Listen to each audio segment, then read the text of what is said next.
Now, one complaint I often see about a show like Rebels is how the Empire is portrayed in it, how they come off as, well, they oftentimes feel pretty incompetent on the whole, as the Ghost crew scores win after win on them week in and week out, infiltrating everything from Star Destroyers to Imperial compounds, oftentimes doing so on the fly or with little or no planning, and without usually failing or taking any casualties. And I stress usually because yes, they do of course suffer some losses along the way. Then you have a show like Andor, and spoilers ahead for the series.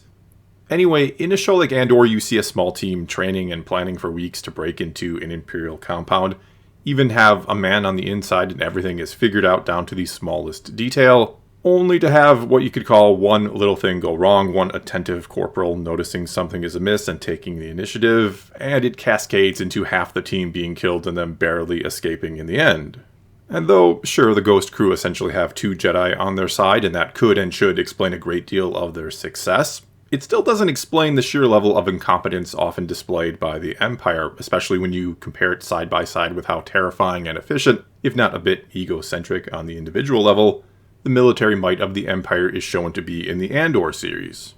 And this discrepancy, you could call it, the Empire in Rebels seemingly being made up of mostly buffoons or troops that can't hit the proverbial broadside of a barn, while the opposite is true about Andor, the Empire feels legitimately scary and not to be trifled with, and mind you, this is all supposed to be consistent or part of the very same canon. It is, I think, fairly easy though to rectify this when you keep in mind one simple thing, that being that Star Wars is a tale being told second-hand. That the very first words of the Star Wars story ever told to us are that this is all happening a long time ago in a galaxy far, far away, meaning that, for one, the stories may not be 100% accurate, and yes, I obviously know Star Wars isn't real, but it is enjoyable, I believe, for most fans to kind of think of it that way.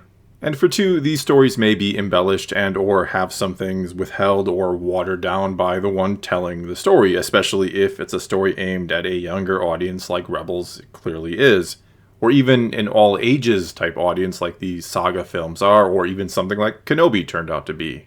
For example, if you were telling a group of 6-year-olds a story that took place during World War I and involved trench warfare, for whatever reason you'd do that, there might be certain elements of it that you would handle very carefully. You wouldn't just hit them with the brutal and horrible realities of war and expect them to sleep very well afterwards, which is what a show like Rebels is or does. It handles the events of a war or rebellion, events that more or less did happen in the Star Wars galaxy, but we're getting a version of those events told to children, with again plenty of embellishment in some places and other things left out entirely.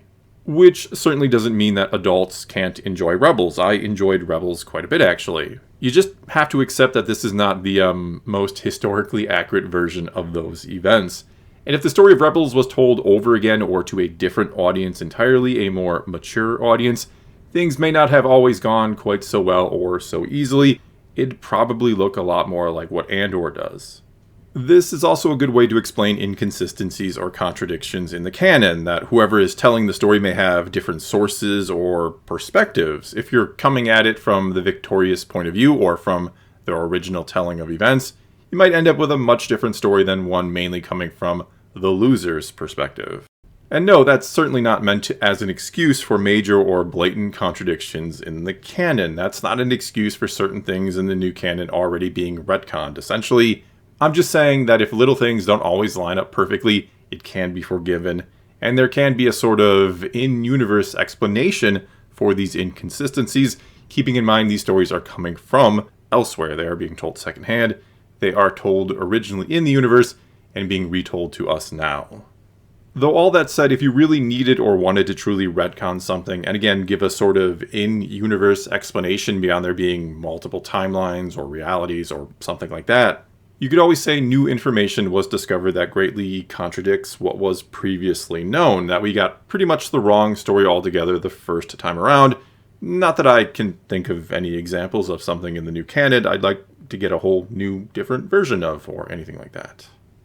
Well, that's all I got for you this time. Now, I hope you enjoyed this more quick or lightning take video. I've just been getting a lot of people asking or commenting in the last few days about the very vast differences in, shall we say, the presentation of the Empire in these two shows.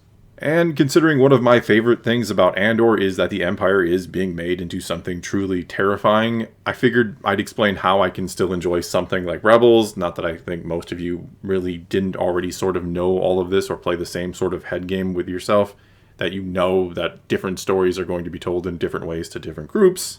Either way, now's your turn to take to the comments below and tell me, do you think this is a good way to sort of handle things, or is it just a poor excuse? Whatever the case may be, you know what to do. Leave your comments below. Let us talk some Star Wars, and until next time, thanks for watching.